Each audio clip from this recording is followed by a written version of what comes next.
capital allocation impacts portfolio volatility. We're talking about strangles. We're talking about strangles because we're going to do a little bit on naked puts after this. We're talking about strangles right now. All right, you ready? Yeah, let's do it. When we scale up, we observe larger profit and loss changes for the same position. But how does volatility respond to this increase in scale? So really what we're talking about for those who, like me, sold volatility around 20, 20 and a half, and now volatility is 21 and a half or 21 right now. How does that increase or change our or impact our portfolio? Also, how does volatility react to different management strategies, such as exiting at 50% of maximum profit or at 21 days to expiration? That's days till expiration, DTE, which is just a hint on this whole thing. 21 days has probably been, meaning rolling, closing positions and opening other positions in the back month, has probably been the single most volatility of my portfolio smoothing that I've had since I've been a exclusive retail trader for the last 15 or 16 years. So for me, that's, of all the things that we've done here, that's been the single most important thing. So I think it's going to have a big impact on this one. I think it's a big thing industry-wide too, especially in the retail space. Like, there's a lot of people who talk about that now more than ever because things get volatile as you head towards expiration. Yeah, you make more money, but it's quite a ride. Next one. Or lose more money. Next one, please. To understand this, we analyze the volatility of a portfolio of SPY, 45-day, 1 standard deviation, 16 strangle, classic tastylive type trade with a constant capital allocation of 25% of the total asset value at all times. What do you think about the 25%? Good number, bad number, okay number? I think it's a good number. It's an okay number, yeah. Yeah, I agree with you. I think 25% is the way to go. And you can find that percentage on the top of the Tasty Trade platform. It just says BP usage and a percentage, and it does it all for you. So you don't have to fill anything out or keep track of anything. And then you can do each individual position too. These positions were either held to expiration, managed at 50% of max profit, or exited at 21 days. Again, just classic. Again, that 25% should be the key that you should be looking at here. The second part would be what's the optimal on closing these positions, which are the 3 that I just named. Next question, please. Next slide, please. On average, exiting at 21 days generates the highest return and the lowest volatility.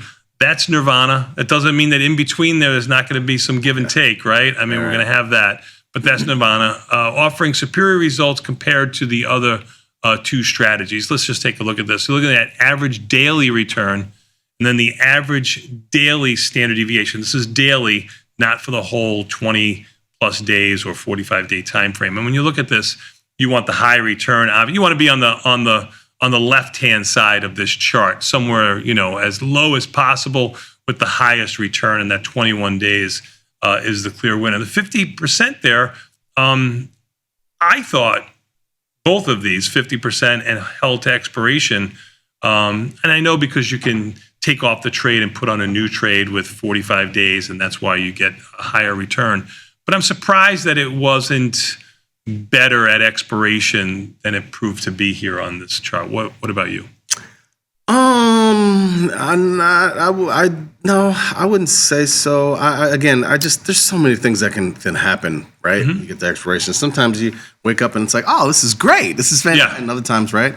You got almost twice as much volatility waiting for a 50% winner than you did at closing at 21 days, which tells me you don't get the 50% on the majority of your trades until after 21 days. That's what I was going to say. So I know in the past we've talked about, closing at 50%. You're probably going to have to look into that other guideline of closing at 21 days if you're going to try to go to 50%. I think this is why, too, when you get that 50% on a quick one, you better take that thing off the table. Agreed. Agreed. Or anything close to it, right? Yeah, this is done at 50%, not taking into consideration 40, 45%, right? Again, I always say the things that people struggle with are winning and losing. Yep. Winning being a part of that, too. It's hard sometimes. Next one, please.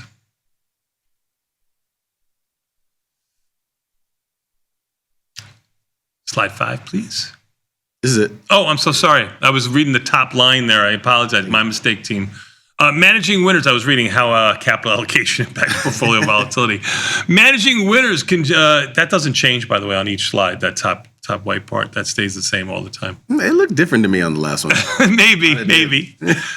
Managing winners can generate a higher return compared to holding to expiration, but does not control volatility as effectively as the 21-day approach. That's what I was just showing you on here. Now they're putting it into percentages.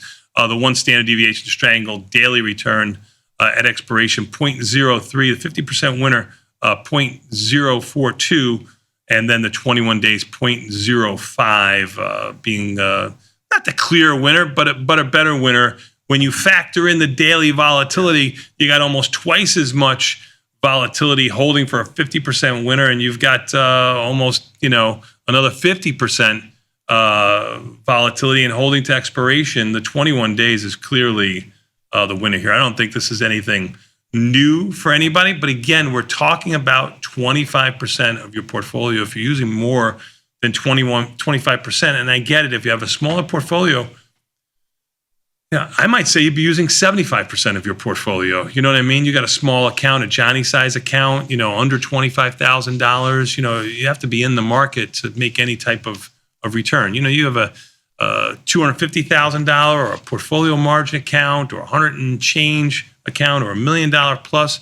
That 25% is a pretty hefty number. Mm-hmm. Next one, please.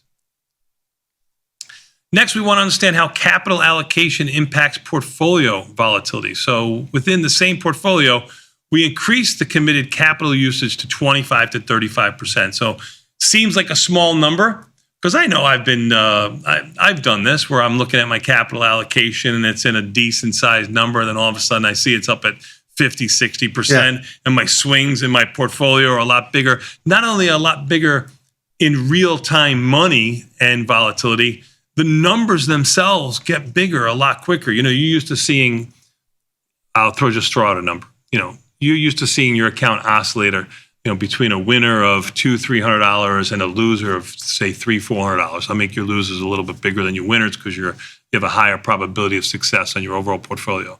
And then all of a sudden that loser becomes $1,500 and that profit becomes, $800. Mm-hmm. You're saying to yourself, what do I got on here? And really all you've done is increased your sizing, your asset allocation. Let's see how much on a percentage basis that really kind of... it can happen pretty easily too, increasing that size. Sure does. It sure does. Next question, next slide, please. Thank you. After the capital increase, the volatilities of all three strategies went up. Exiting at 21 days yielded the best results in containing the rise in volatility. So these numbers don't look too different on a percentage basis, but they're going to be a lot bigger because you went from 25% of your portfolio to 35% of your portfolio. It's a big increase on a percentage basis. Clear winner here on we're just looking at volatility change here. 21 days, 0.4% to 0.5% to 0.6%. Not that big of a difference, right? I mean, you're still going to observe some issues here. Yeah, I mean, you're going to be seeing some movements around in the portfolio. I mean, what would you say do you look for as far as like volatility for P&L? I mean, somewhere between 2 and 5% a day or something like that. I mean, something like that, right? It just really depends. I'm doing some quick math in my head right now because I know I never look at what my volatility percentage change is on anything. Yeah, I don't either, but just doing some quick math. But, when you see a number that every day and you're like, okay, this is a good day, or and it's down, you're like, oh man, we got some work to do here. Yeah, at 63 years old, I think I'm 63. I cannot tell a lie. It's closer to double those numbers. Mm-hmm. Mine too, for sure. I think most people lie somewhere between 1 and 5%. Yeah. So maybe do as we say, not as we do. Yeah. Or maybe I have to reevaluate my own sizing in my portfolio because a lot of times I think I know something. And usually I have to work out of it for a month. The good thing for me, I can say, is that even though that number is there, it's not it used to be mostly directional. It's not with that anymore. Oh man, I mean, I could tell you back in the day, it was a multiple of that number. Sure. But the edge was a lot different as a market maker than as a retail investor. I mean, I'm more in capital preservation mode than trying to get ahead mode, like in years past. Yeah. So it's a little bit of a different way of looking at the market, and that's why you have to kind of extrapolate out and figure out what your goals are. These are just guidelines, but the 21-day rule here smooths out your volatility, and I have found that to smooth out my volatility too. It has We're 10 smoothed out days mine away too. from that. Yeah, it smoothed out mine too. Yep. Next one, please. Managing winners at 50% hour achieves a greater jump in profitability. So here you go, you're getting paid for waiting on it. And we just explained from past slides that you're probably inside that 21 days. So the volatility is there for you, but you get paid. Now here's the one where you're looking at average daily return on the left, and then your average daily standard deviation on the bottom line there. What kind of gets you here from? You're gonna have a lot more volatility at 50% winners, but you're gonna get paid more than if you hold till expiration, because one side looks like it's gonna be in the money. So this is the increase. This is the increase. Capital, yeah. right? So you do get paid. Get paid. You know, you're going to deal with more volatility. I mean, this is what I'm seeing here across the board, which we already saw in the last slide, but now it's in plain view, like what you're going to be dealing with on a day-to-day basis. Sounds like you're going to be white knuckling it every now and again. Yeah. To the roller coaster a little tight, but you're still gonna look at the blue, which is the 21 days. Your average daily return is equal to, if not a little bit greater than the 50%. You just don't make as much each time because you're closing it. But again, your average daily standard deviation. So many times people will send me emails to something, and I actually challenged Chris on gold on this when gold made its first break.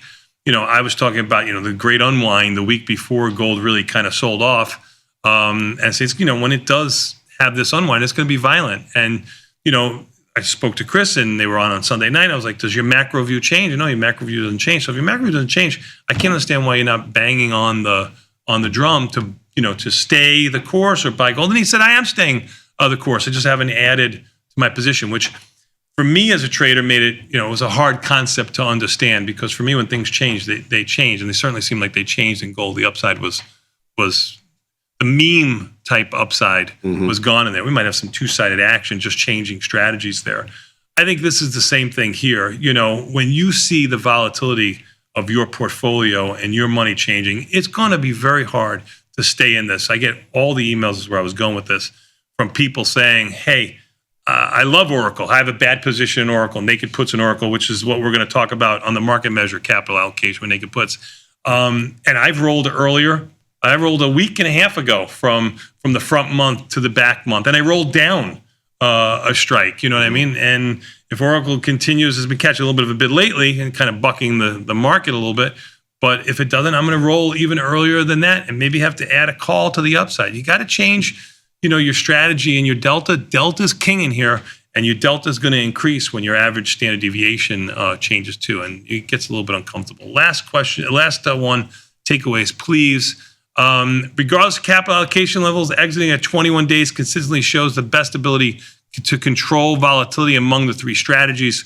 I think we showed that pretty clearly here today, which is pretty cool. And when scaling up, the 21-day approach results in the smallest increase in volatility, which I did not point out, which is a good thing that they're putting here. Whereas managing winners at 50% experienced the highest jump in profitability. So I guess those risk takers, when volatility is high the way it is right now, should be waiting a little bit longer to take their profits, and you get paid for it. Well, you don't normally get paid for it if you're waiting when volatility is lower.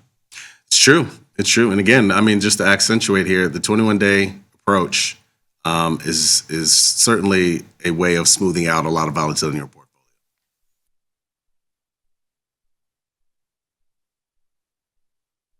If your trading plan is just hope it works, it's time to upgrade. We're walking step by step through a real setup, the data behind it, and how to structure the trade correctly. You're watching Tasty Live. Let's look at the data.